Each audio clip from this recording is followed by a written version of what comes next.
സാമൂഹ്യ മാധ്യമത്തിലൂടെ UDFനെ അപമാനിച്ച് ചട്ടലംഘനം നടത്തിയെന്ന് ആരോപിച്ച് ശ്രീനാരായണപുരം ഗ്രാമപഞ്ചായത്ത് സെക്രട്ടറി രഹന പി ആനന്ദിനെ സർവീസിൽ നിന്നും പിരിച്ചുവിടണമെന്നാവശ്യപ്പെട്ടുകൊണ്ട് SN പുരം മണ്ഡലം Congress committee panchayat office March നടത്തി. മാർച്ച് വഴിയിൽ പോലീസ് തടഞ്ഞു. DCC നിർവാഹക സമിതി അംഗം PK ഷംസുദ്ദീൻ പ്രതിഷേധ മാർച്ച് ഉദ്ഘാടനം ചെയ്തു.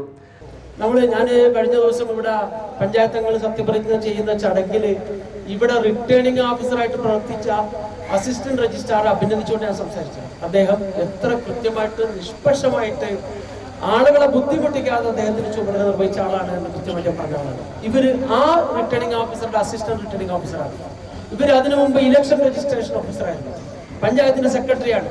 ഈ 3 പോസ്റ്റുകളിലും അവര് പ്രവർത്തിക്കുമ്പോൾ കൃത്യമായിട്ട് രാഷ്ട്രീയ പ്രേരിതമായി മാത്രം പ്രവർത്തിച്ച ഒരു സെക്രട്ടറിയാണ് ഈ രഹന പി ആനന്ദ് എന്ന് പറയുന്ന ഈ സെക്രട്ടറി.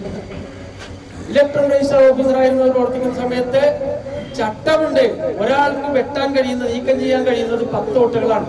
അവര് CPMമാർക്ക് 22 വോട്ടും 18 വോട്ടും ഒക്കെ വെട്ടാനുള്ള സൗകര്യം ചെയ്തു കൊടുത്തുകൊണ്ട് ഞങ്ങളെ സംബന്ധിച്ച് ഞങ്ങൾ വെട്ടാൻ കൊടുക്കുമ്പോൾ അത് കൃത്യമായിട്ട് 10 എണ്ണം കൊടുത്താൽ പോലും അതിൽ 5 എണ്ണം പോലും നീക്കം ചെയ്യാതെ അവർക്ക് വേണ്ടി കൂട്ടുനിൽക്കുകയാണ് ചെയ്തത്. തീർച്ചയായിട്ടും അത് ചെയ്തതിന്റെ ഫലമാണ്. അല്ലെങ്കിൽ ഈ പഞ്ചായത്തിലെ ആര് ഭരിക്കണമെന്ന് ഞങ്ങൾ തീരുമാനിക്കുമായിരുന്നു.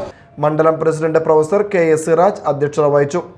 Panchayat parliamentary party leader KR Ashokan, panchayat അംഗങ്ങളായ KA ഹൈദ്രോസ്, സുനിൽകുമാർ ചാണാടി, ഷിലു, ഫാസില അഷറഫ്, നേതാക്കളായ PK അബ്ദുൾ റഹ്മാൻ, സൈനുദ്ദീൻ കാട്ടകത്ത്, സലാം കുഴുപ്പുള്ളി എന്നിവർ സംസാരിച്ചു.